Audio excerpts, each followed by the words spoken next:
Imagine stepping onto an island that feels like it drifted in from another planet, trees growing upside down, primates dancing sideways through the trees, and landscapes so sharp they look like nature built them with knives. This is Madagascar, a place where 88 million years of perfect isolation turned a chunk of ancient Africa into Earth's strangest living laboratory. Picture this: while the rest of the world kept evolving together, Madagascar floated alone in the Indian Ocean, letting life experiment in ways that seem impossible anywhere else. Today, we're diving into the wild, wondrous story of this island continent, its bizarre geology, its one-of-a-kind creatures, the resilient people who call it home, and even the fiery young volcanic islands nearby that are still being born. This journey will take us through millions of years of quiet evolution and the dramatic ways humans have shaped it in just the last couple thousand. Get ready for a ride that's equal parts awe, wonder, and a little bit of disbelief. It all starts about 88 million years ago when a massive piece of the supercontinent Gondwana cracked off from what we now call Africa and slowly drifted eastward. Madagascar was born in solitude, cut off from the mainland by deep ocean trenches that no large animals could cross. For tens of millions of years, this isolation acted like a giant evolutionary pressure cooker. Species that arrived maybe on floating logs or carried by storms had to adapt or die, with no outside competition or gene flow to dilute their quirks. The result: a biodiversity hotspot where over 90% of the plants and animals exist nowhere else on Earth. Think about that. Step off the plane here, and you're basically on an alien world that's still part of our planet. Fast forward through those endless eons, and the island's landscapes tell their own epic tale. In the west, vast avenues of baobab trees stand like ancient sentinels, massive, swollen trunks that look like they've been planted upside down, their branches splayed out like roots reaching for the sky. These upside-down trees are survivors, each one capable of storing up to 32,000 liters of water in their trunks to weather long dry seasons. Once, thick tropical forests blanketed this region, but over time much of it was cleared, leaving these baobabs as lonely guardians in what feels like a graveyard of lost greenery. People here came to revere them, seeing them as sacred, which is probably why so many still stand tall today. Then there's the Tsingy de Bemaraha, a stone forest in the northwest that looks like it belongs in a fantasy novel. Towering limestone pinnacles rise up to 70 meters, razor-sharp and needle-like, formed over millions of years as rainwater dissolved the rock into this chaotic maze. Walking through it isn't just hiking, it's climbing across rope bridges suspended over chasms where one wrong step means trouble. Locals once believed the place was haunted, a realm of spirits best avoided. GPS is useless here. You navigate by feel, by the ropes, by trust in the path ahead. It's nature's own fortress, a place that has kept its secrets for millennia. Now, the real stars of this show are the creatures that evolved in this isolated paradise. Lemurs rule here over 100 species, all descended from a few hardy ancestors that rafted over from Africa around 60 million years ago.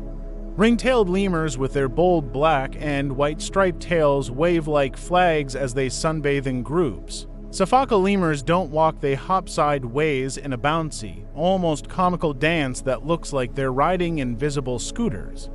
Bamboo lemurs munch nervously on their favorite food, twitching like they're always on edge.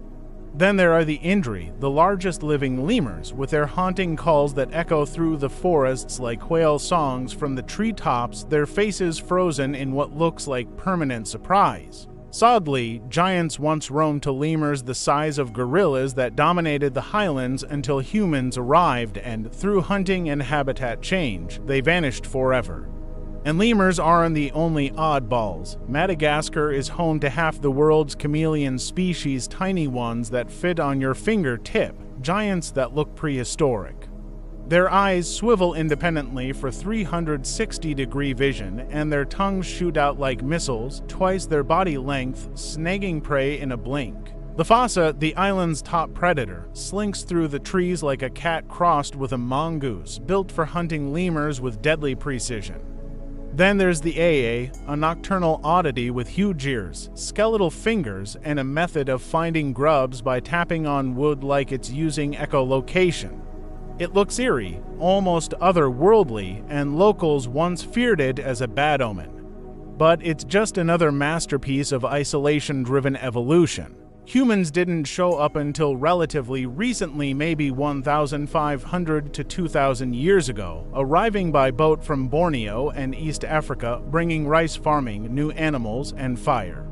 They transformed the island, clearing forests for fields and settlements. In the highlands, they sculpted stunning rice terraces that change color with the season's emerald in the wet months, golden when ripe, silver underwater when flooded. Villages like those in the central plateaus still follow ancient rhythms, planting, harvesting, sharing meals of rice and zebu beef. The capital, Antananarivo, sprawls across hills with a population pushing to million, a place of hustle and resilience despite challenges. Interestingly, one unexpected luxury thrives here: caviar, produced from sturgeon imported and raised in highland lakes, a quirky nod to how far-flung influences can take root. Down on the coasts, the ocean calls with its own wonders. Humpback whales migrate 8,000 kilometers from Antarctic waters every year to calve in these warm shallows, their songs filling the bays. Giant Aldabra tortoises lumber across beaches, some over 150 years old, older than many historical events we study. Coral reefs teem with colorful fish found only here, while bays like Sakalava whip up perfect wines for windsurfing. Offshore islands like Nosy rise green and lush, their crescent-shaped neighbors fringed with white sand. But Madagascar's story doesn't end at its shores. Just north lie the Comoros Islands, a chain that's the complete opposite: young, fiery, still being born from volcanic fury. These islands popped up in recent geological time, their black sand beaches made from fresh lava, their landscapes reshaped by eruptions. Karthala volcano on Grande Comore is one of the world's largest active ones, its massive caldera having erupted over 20 times in the last 2 centuries alone. Villages cling to slopes under the shadow of craters, lakes of emerald water fill old calderas, and the land itself feels alive, changing faster than anywhere else nearby.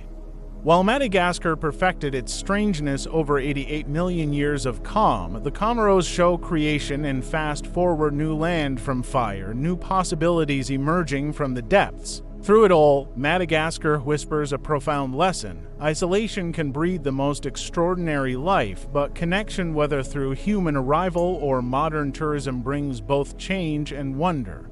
We've seen extinctions, sacred preservations, resilient communities, and landscapes that defy imagination. From the haunting calls of Indri in misty forests to the rumble of distant volcanoes, this island reminds us that Earth is full of places where the rules bend just enough to create magic. What will the next chapter hold for this strangest of islands? Only time and perhaps a little more human care will tell. Thanks for joining this incredible exploration. Keep wondering about the world, because it's stranger and more beautiful than we often realize.